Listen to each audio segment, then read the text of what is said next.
two dudes trying to be good dads and husbands. And it's just like, Mm-hmm. I've really felt myself step up to the plate in a lot of things. And like, I feel myself becoming more present when I've felt like disassociated for a really long time. You know what I'm saying?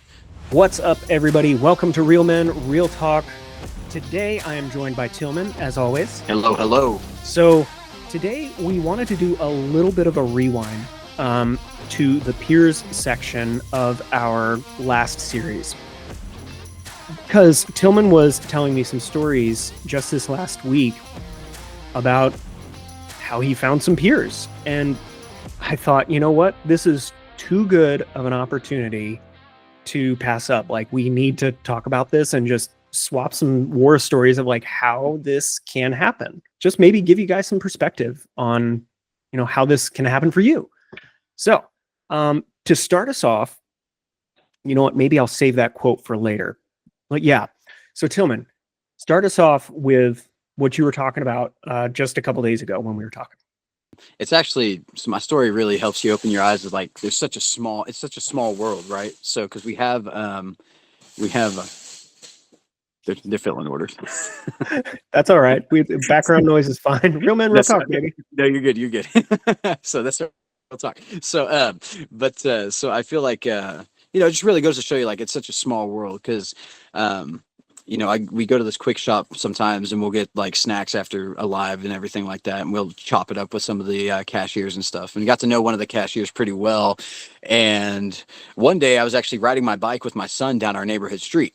And then the next time I was in there, he said, "Hey, I think I saw you outside my house down my street." And I was like, "Oh, do you live on the street name?" And he was like, "Yeah, I do." And I was like, "Oh yeah, me too." And it turns out we're like 5 doors down from each other. And then, lo and behold, we planned to hang out to get our boys together because his boys 2, my boys 3.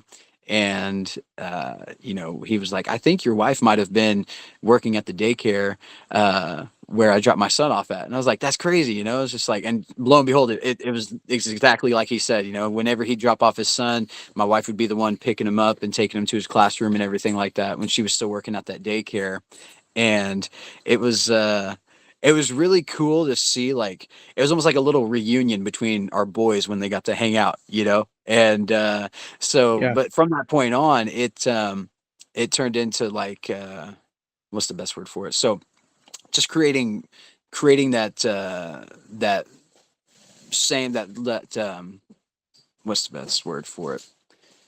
With that, we were able to, have some level ground with each other and like sit down and get to know each other and talk it out and just talk and chop it up and everything. And we invited them over for a little play date and some pizza. And he actually helped me tear down a shed in my backyard. And, Oh yeah, yeah. and just like, yeah, it was like really cool. It was like, I just met this guy like working at a quick shop. Turns out my wife took care of his son at the daycare. So really Mm-hmm. small world kind of thing. And I invited them over to tear down a shed with me and everything like that. And it was so much fun. It was like, you kind of felt that like that spark of a friendship beginning to happen and stuff. Uh-huh. And prior to this though, it kind of leads me into like, I feel like God puts people in your path for a reason at the right time when you need them. And Mm-hmm. I was still struggling with some things and whatnot, and just talking it out and having somebody that's on the same level I'm on in regards to fatherhood. We're around the same age, our kids are about the same age. Just having Mm-hmm. somebody to talk things out with and feed positivity off of each other. That's been one of the biggest things that we've had in common lately. Is just like positive things. Like we'll send motivational quotes back and forth Mm. from time to time. So it's pretty cool though. It's pretty cool. So that's just kind of how that's how we kind of got our, I would say, yeah, that's kind of how we got intertwined. Our lives got intertwined because my wife used Mm-hmm. to take care of his son, and so that was like our common ground right there, to where it was just like a kickstart to the peership or the friendship. Yeah. And I don't know, that just gave me so much joy because like we were literally just talking about it Yeah, and talking about how important it is.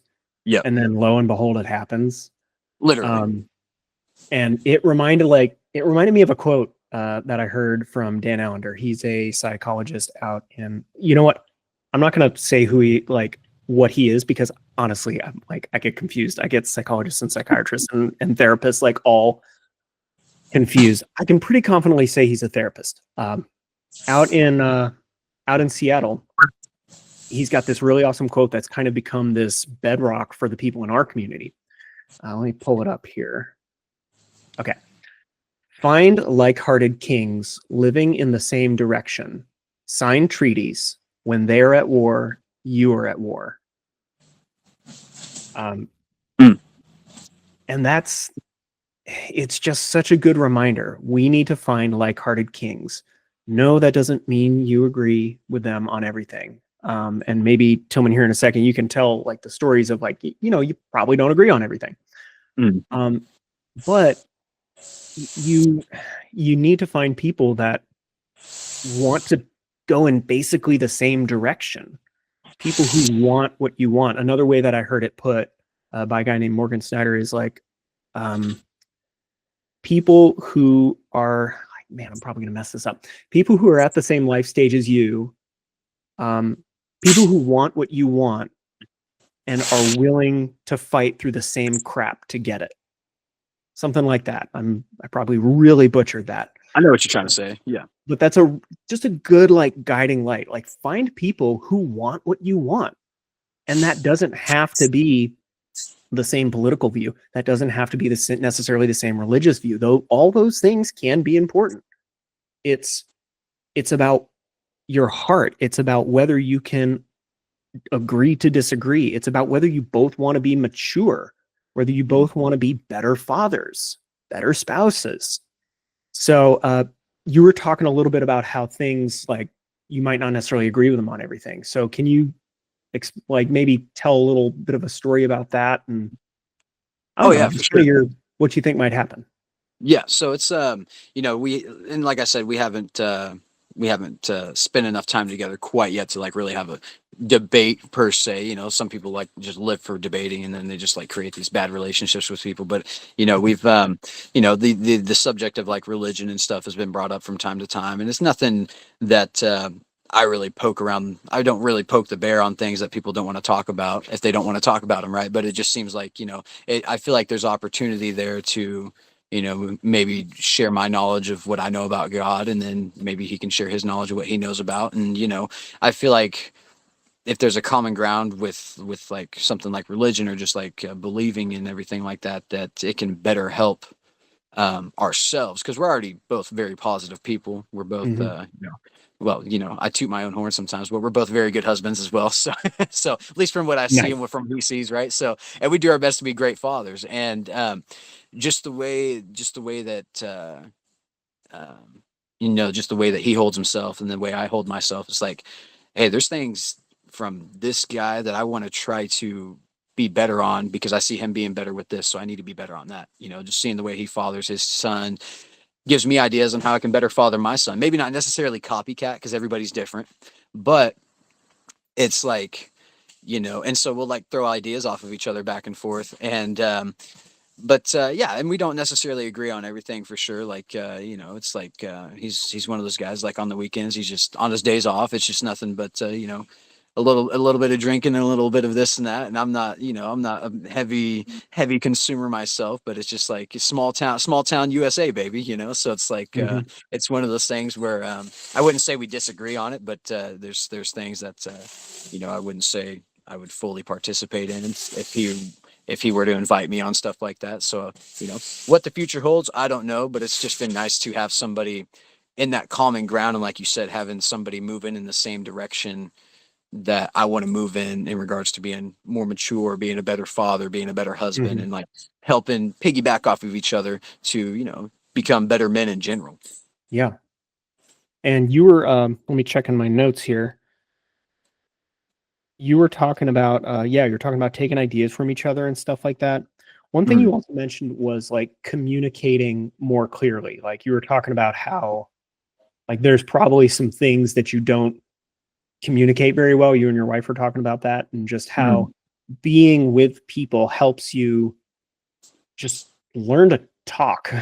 Literally. Just like learn to be kind of a different, more well-rounded kind of person.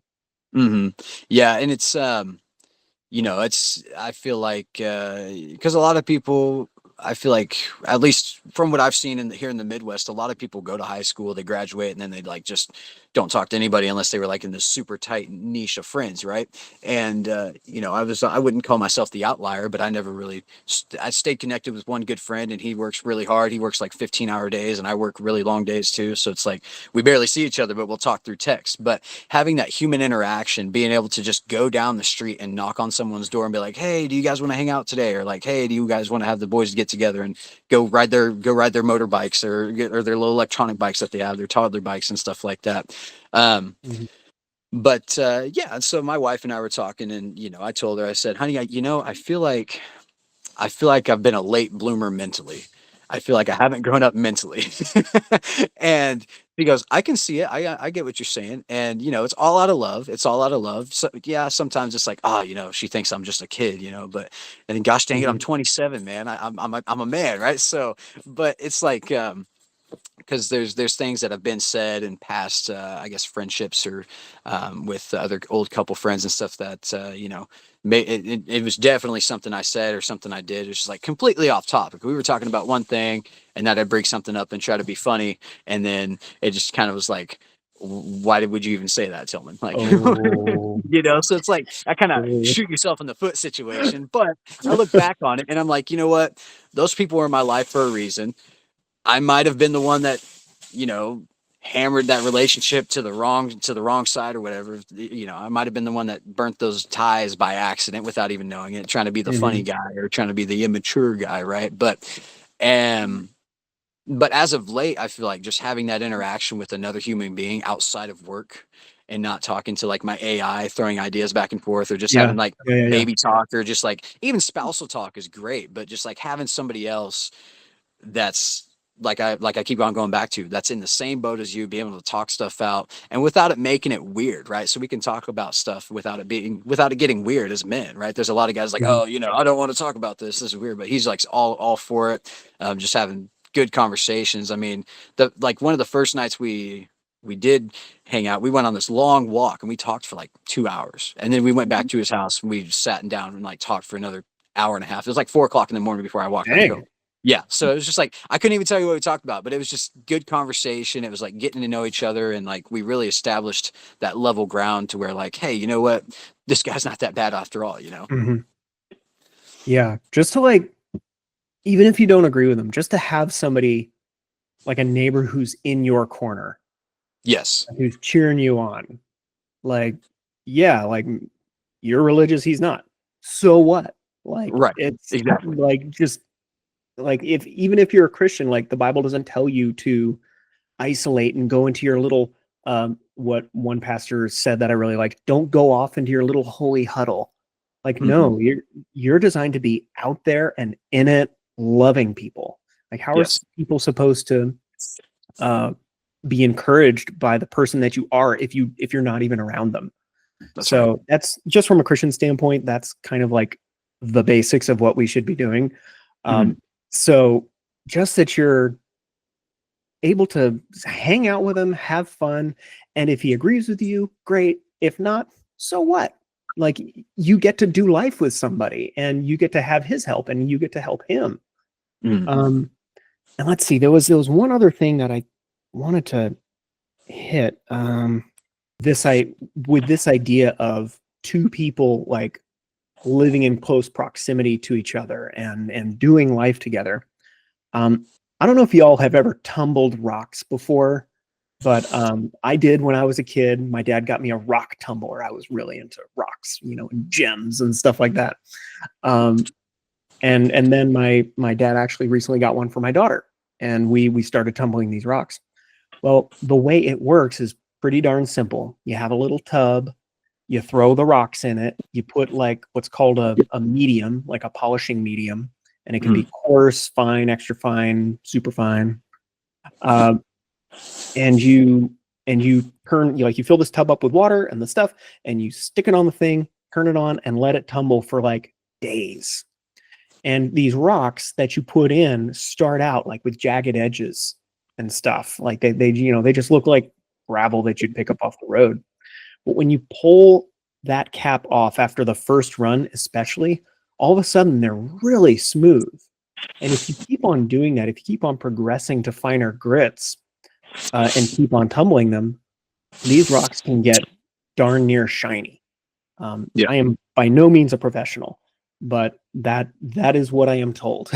I have not gotten them super shiny, but the analogy is to point out that we as people are the same. We are no good just living by ourselves, stagnant where we are, just doing what we want to do. We become good or better when we do life with people. Like the rough parts of us need to kind of bang into the rough parts of other people. And you'll find that sometimes a chunk will get knocked off of them. Sometimes a chunk will get knocked off of you. Something that you need to let go of, an idea that you just, it's not serving you anymore. You need to let go of that. Sometimes both of you realize, oh, shoot, like I'm this way. And the other guy realizes I'm this way. We both have ideas that we need to drop. There is no way to grow as a man without this kind of interaction. So this is one of the other reasons why, like, anytime somebody asks, like, what should I do as I'm going into manhood? Find a group of men. Like, you don't have to agree with them. In fact, sometimes it's better that you don't. Like, you don't become a well-rounded person with people that you agree with. So anyway, I just wanted to kind of give you guys that visual that this matters, and it's like written into reality of like things get smoother when they bang against each other and disagree when using the rock to people analogy. So can I piggyback on that real quick? Can I piggyback on that? Yep. Yeah. Sorry to cut you off there, Chris, but it's just like you made me think about that too. It's like when you said, you start to realize things like, hey, it's not serving you anymore. And it's just like I said, we feed positivity off of each other, just two dudes trying to be good dads and husbands. And it's just like, I've really felt myself step up to the plate in a lot of things. And like, I feel myself becoming more present when I've felt like disassociated for a really long time. You know what I'm saying? So it's like, and it's true, having somebody to like, I wouldn't say, maybe he was the burning coal that I needed to light my flame again, and maybe I was that for him. So it's just like it's really cool to see, and like it's almost like scary to think about. Like, wow, was I present in that moment? You think back and it's like, have I been disassociated? Have I been doing this? Have I been doing that? But then it's just like I said, I just feel myself. I've really stepped up to the plate after just getting to know somebody that's on the same level I'm on. So. So it's been a cool experience. So yeah, man, I hope you guys enjoyed this conversation. Like it's a little rambling, but it's just too good to pass up. Like such a good opportunity to just have some real life examples of finding a peer. And I know that only attacks like one of, kind of the big ideas that we were going over in the last series. But I hope it helped you. So with that, guys, we hope that you have a good week. And Tilghman, I look forward to hearing more stories from you. And hey, I got a neighbor moving in here in the next couple weeks, so maybe I'll have some stories too. That might be fun. Can't wait to hear it. Yeah. All right, guys. See you next time.